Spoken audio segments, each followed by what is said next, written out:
السلام علیکم ویورز، آج کا ہمارا موضوع ہے رسول اللہ صلی اللہ علیہ وآلہ وسلم کو ہجرت کا حکم۔ ہجرت کا حکم آ گیا، اسی موقع پر اللہ نے محمد صلی اللہ علیہ وآلہ وسلم کو ایک دعا بھی سکھائی، بہت ہی پیاری اور شیریں دعا، جس کا ترجمہ ہے اور دعا کرو، پروردگار مجھ کو جہاں بھی تو لے جا سچائی کے ساتھ لے جا، اور جہاں سے بھی نکال سچائی کے ساتھ نکال، اور اپنی طرف سے ایک اقتدار کو میرا مددگار بنا۔ مسلمان مظالم سہتے سہتے تنگ آ چکے تو حضور نے انہیں مدینہ ہجرت کرنے کی اجازت دے دی، چنانچہ انہوں نے چوری چھپے مدینہ کا رخ کیا، لیکن خود حضور صلی اللہ علیہ وآلہ وسلم جو ظالموں کا اصل نشانہ تھے، اپنے لیے حکم خدا کا انتظار کرتے رہے کہ آقا کی اجازت ہو تو مکہ کو خیر بات کہیں، اور ان مخلص ساتھیوں سے جا ملے جنہوں نے صرف اللہ کے لیے اپنا وطن چھوڑا تھا، اور انصار کے شوق ملاقات میں نہ مال کی پرواہ کی تھی نہ اولاد کی۔ انصار کون؟ وہی خوش نصیب جنہوں نے آپ صلی اللہ علیہ وآلہ وسلم کی مدد کی تھی، آپ کو حفاظت کی خدمات پیش کی تھیں، اور جنہوں نے دست مبارک میں ہاتھ دے کر راہ خدا میں سرفروشی کا عہد کیا تھا۔ اللہ مہاجروں کا بھلا کرے، انہوں نے صرف خدا کے لیے کن کن نعمتوں سے ہاتھ دھویا اور کیسی کیسی چیزوں پر صبر کیا۔ انصار کا بھی بھلا کرے کہ انہوں نے دینی بھائیوں کو اپنے یہاں بلا کر انہیں اپنے گھروں میں ٹھہرایا، صرف اللہ کی خوشی کے لیے۔ بالآخر ہجرت کا حکم آ گیا اور آپ نے مدینہ کا ارادہ کر لیا۔ اس وقت قریش کی بھی سازش مکمل تھی اور سارا خاکہ تیار تھا۔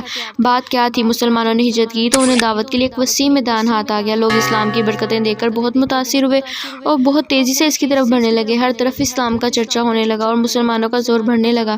قریش نے یہ دیکھا تو بہت گھبرائے، انہیں محسوس ہوا کہ اب شامت سر پر منڈلا رہی ہے اور طرح طرح کے خطرے سر اٹھا رہے ہیں۔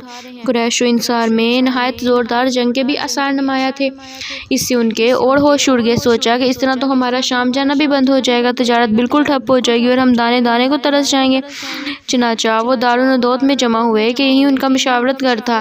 یہاں سب لوگ سر جوڑ کر بیٹھے اور کئی تدبیر سوچنے لگے جس سے اسلام کا سیل رواں رک جائے، اور چمنستان دین میں خاک اڑنے لگے۔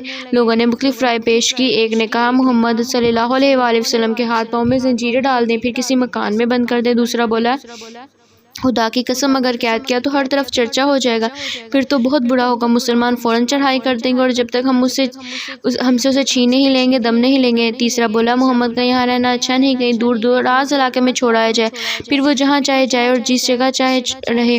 چوتھا بولے یہ رائے تو بڑی بودھی ہے، دیکھتے نہیں وہ کیسی میٹھی میٹھی باتیں کرتا ہے، کتنے سلیقے کی گفتگو کرتا ہے، منٹوں میں دل موہ لیتا ہے، ایسا کرنے میں تو خطرہ ہی خطرہ ہے، یہاں تو وہ کسی دوسرے قبیلے میں پہنچ جائے گا اور اپنی جادو بیانی سونے ہم نوا بنا لے گا، ورنہ مدینہ پہنچ جائے گا اور وہاں پہنچا تو اور زیادہ خطرناک ہوگا، جاتے ہی وہ ساتھیوں کا ساتھ لے گا اور ہم کو پیس کر رکھ دے گا، پھر آخر ہم کیا کریں گے؟ سب ایک ساتھ بول اٹھے، آوازوں سے گھبراہٹ اور مایوسی ٹپک رہی تھی۔ ابو جہل بولا ایک شکل ہے، جواب تک کسی نے نہیں سوچی، سب نے پوچھا بڑی بے تابی سے، ارے وہ کیا؟ اس نے کہا میری رائے یہ ہے کہ پہلے ہم ہر قبیلے سے ایک پہلوان اور شیر دل جوان چنیں، پھر ایک کے ہاتھ میں تلوار دیں اور سب ایک ساتھ محمد صلی اللہ علیہ وآلہ وسلم پر ٹوٹ پڑے، نعوذ باللہ، اس طرح اس کا کام تمام ہو جائے گا اور ہم کو ہمیشہ کے لیے آرام مل جائے گا، کیونکہ اس طرح خون تمام قبیلوں میں بڑھ جائے گا، اور ظاہر ہے کہ بنی ہاشم تمام قبیلوں کا مقابلہ تو نہ کر سکیں گے، مجبوراً خون بہا پر ہی راضی ہو جائیں گے۔ یہ رائے سب کو پسند آئی، سب خوشی سے اچھل پڑے اور سب نے ابو جہل کو مبارکباد دی۔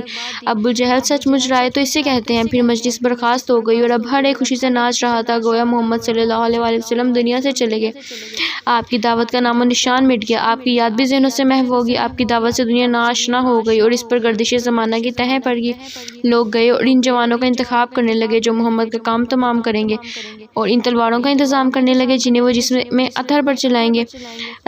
ترجمہ ہے آیت کا، اور وہ وقت یاد کرو جب کافر تمہارے بارے میں چالیں چل رہے تھے کہ تمہیں قتل کر دیں یا تمہیں جلا وطن کر دیں، وہ اپنی چالیں چل رہے تھے اور اللہ اپنی چال چل رہا تھا، اور اللہ سب سے عمدہ چال چلنے والا ہے۔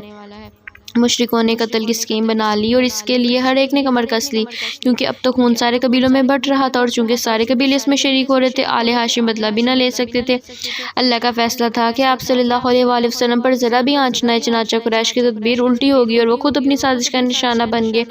اللہ نے آپ کی رہنمائی فرمائی اور اپنا سا منہ لیے رہ گئے۔ وہ بھیانک رات آ گئی جس میں مشرکوں نے محمد کی گھات میں بیٹھنے کا عزم کیا تھا، چنانچہ انہوں نے گھر کو گھیر لیا۔ اف کتنا بھیانک منظر تھا، وہ آنکھوں میں چنگاریاں تھیں اور ہاتھوں میں نہایت تیز تلوار جن کی بہاروں میں موت چھپی ہوئی تھی۔ عرب میں زنانہ مکان کے اندر گھسنا معیوب تھا، اس لیے وہ باہر ٹھہرے رہے اور موقع کی تاک میں لگے رہے کہ محمد صلی اللہ علیہ وآلہ وسلم نکلیں اور وہ آپ کی تکہ بوٹی کر دیں۔ نعوذ باللہ۔ ادھر اللہ نے آپ کو خبر کر دی، حضرت علی بھی ساتھ ہی تھے۔ ان سے آپ نے فرمایا مجھ کو ہجرت کا حکم ہو چکا ہے، دشمن آج گھر کو گھیرے ہوئے ہیں اور میرے قتل کے لیے بےتاب ہیں۔ پھر فرمایا علی میں آج مدینہ روانہ ہو جاؤں گا، تم میرے بستر پر سو رہو اور میری سبز چادر بھی اوڑھ لو، اللہ نے چاہا تو کوئی تکلیف نہ پہنچے گی، صبح جا کر سب اوانتے واپس کر دینا، پھر تم بھی چلے آنا۔ بات کیا تھی؟ قریش اگرچہ جان کے دشمن تھے لیکن آپ ہی ان کے امین بھی تھے، جس کو کوئی امانت رکھنی ہوتی آپ ہی کے پاس آتا۔ اس وقت بھی آپ کے پاس بہت سی امانتیں تھیں، یہی وجہ تھی کہ آپ حضرت علی کو ساتھ نہ لے گئے، امانتیں واپس کرنے کے لیے مکہ ہی میں چھوڑ گئے۔ اللہ اللہ، شاید زمین و آسمان نے ایسا نظارہ کبھی نہ دیکھا۔ ایک طرف خون کے پیاسے دشمن ہیں، ہاتھوں میں خون اشام تلواریں ہیں، گھر وہ گھیرے ہوئے ہیں کہ آپ باہر نکلیں اور وہ جسم مبارک کے پرزے اڑا دیں، اور دوسری طرف امین قریش کی ایمانداری ہے، امانتوں کو اس کے پاس انبار ہے۔ یہ امانتیں کس کی ہیں؟ انہی ظالموں کی جو آپ کے خون کے پیاسے ہیں۔ چاہیں تو ساری امانتیں لے کر آپ چلے جائیں، نہ کوئی آپ کا کچھ کر سکے، نہ آپ کو کچھ کہہ سکے۔ پھر اس وقت آپ نادار بھی ہیں، دولت کے شدید حاجت مند بھی ہیں، لیکن یہ سب کچھ ایک طرف، امین قریش کی ایمانداری ایک طرف، اس میں سے ایک خبر لینا بھی گوارا نہیں۔ پھر یہی نہیں بلکہ پیارے بھائی کو بھی وہیں چھوڑ دیتے ہیں، ہاں خطرات کے نرگے میں، کیونکہ صرف اس لیے کہ ان کی ظالموں کی امانتیں ان تک پہنچا دیں۔ حضرت علی رضی اللہ تعالیٰ عنہ نے فی امان اللہ کہا اور آپ روانہ ہو گئے۔ جدا ہوتے وقت دونوں نے انتہائی شوق و محبت کے لہجے میں کہا، اللہ کو منظور ہوا تو پھر مدینہ میں ملیں گے۔ پھر حضرت علی بستر مرگ پر لیٹ گئے اور سبز چادر اوڑھ کر سو رہے۔ دشمنوں کو آپ کا انتظار تھا تو ایک ایک لمحہ ان پر بار ہو رہا تھا، دیر ہو گئی تو روزے ان سے وہ اندر جھانکتے رہے۔ بستر مبارک پر نظر پڑی تو آپس میں بولے، وہ دیکھو محمد سو رہا ہے، جسم پر چادر بھی پڑی ہے۔